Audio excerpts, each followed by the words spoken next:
cette affaire Amir parlons déjà de l'affaire en elle-même. Essayons d'expliquer ce qui s'est passé. Pourquoi les Algériens sont furieux? C'est une simple militante.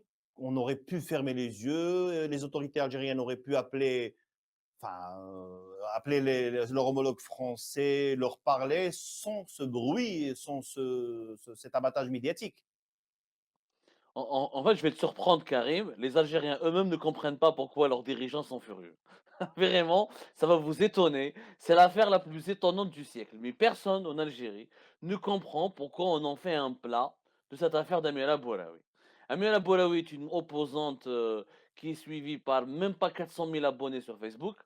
Elle touche à peine 10 ou 20% de cette véritable audience. Vous connaissez les règles sur les réseaux sociaux, les publications, tout ça ne touche que 10 à 20% du nombre d'abonnés total. Elle est connue, oui, mais surtout par les francophones.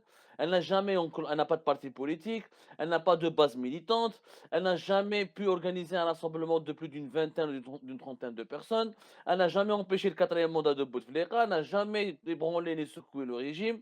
Mais personne ne comprend pourquoi Tebboune et son entourage et l'actuel régime algérien ont fait de cette affaire une affaire d'État, un scandale d'État. Alors, il y a plusieurs pistes. Nous, à notre niveau, à Algérie Par, nous avons fait nos investigations et nous avons compris que depuis la fin du mois de janvier, entre l'Algérie et la France, il se passe quelque chose de bizarre. Il s'agit notamment du dossier russe. C'est plutôt la piste la plus plausible parce qu'on peut effectivement, avant cette piste-là, évoquer que le régime Tebboune, et on est à moins de 2 ans de l'élection présidentielle de 2024, et qu'il y a un projet de deuxième mandat qui est en cours de préparation, et que Tebboune et son entourage ont peur de cette opposition à l'étranger, de son impact médiatique et de son potentiel impact sur les différentes composantes du régime qui pourraient peut-être ralentir ou bloquer le projet du deuxième mandat de Tebboune. Mais ce n'est pas crédible. C'est pas crédible parce que aucun opposant à l'étranger n'a réellement, même si certains d'entre nous, on est à nous, on est, moi je suis journaliste, hein, mais pour le régime algérien, je suis opposant, il y a peu de différence, mais aucun d'entre nous n'a réellement les moyens logistiques de mobiliser l'opinion. Avoir de l'audience en Algérie, on est une chose, avoir la capacité de mobiliser, de faire sortir la rue, on est une autre chose que personne ne peut se targuer d'avoir ce pouvoir-là.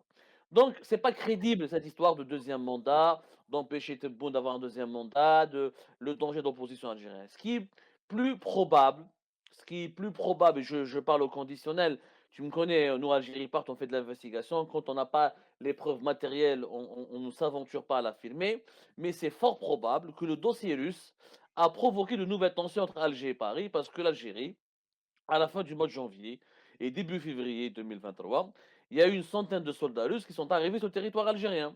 Il y a eu donc des exercices militaires conjoints dans la wilaya de Béchar, la fameuse région frontalière avec le Maroc. Et l'Algérie avait annulé et reporté ces exercices militaires russes en 2022. Ils étaient prévus entre la deuxième et la troisième semaine de novembre 2022. Et comme ils ont été reportés à l'époque à la suite de pressions américaines et d'un grand lobbying américain, et de forcing et de lobbying européen, notamment français, rappelez-vous, les députés européens ont demandé des sanctions, les députés américains, les sénateurs américains ont demandé des sanctions, les autorités européennes et la Maison-Blanche a exercé des pressions. Il n'était pas question que l'Occident accepte qu'un pays de l'Afrique du Nord, qui est à une demi-heure des côtes espagnoles et du sud de l'Europe, organise des opérations militaires russes ou accueille une présence militaire russe sur son territoire.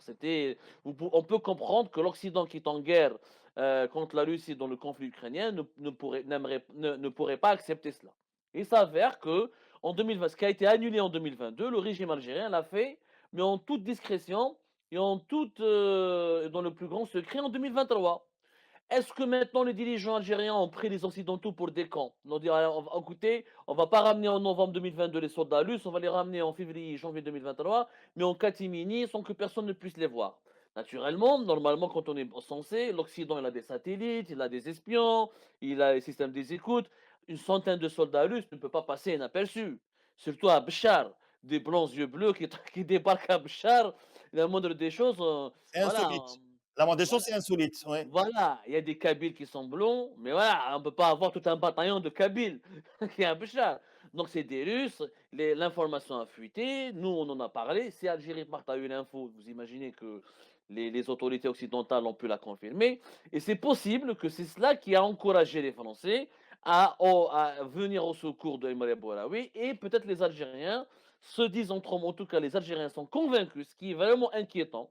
Alors là, c'est important de le comprendre, Karim, c'est que les Algériens, les dirigeants algériens, sont convaincus que c'est la DGSE qui a tout organisé.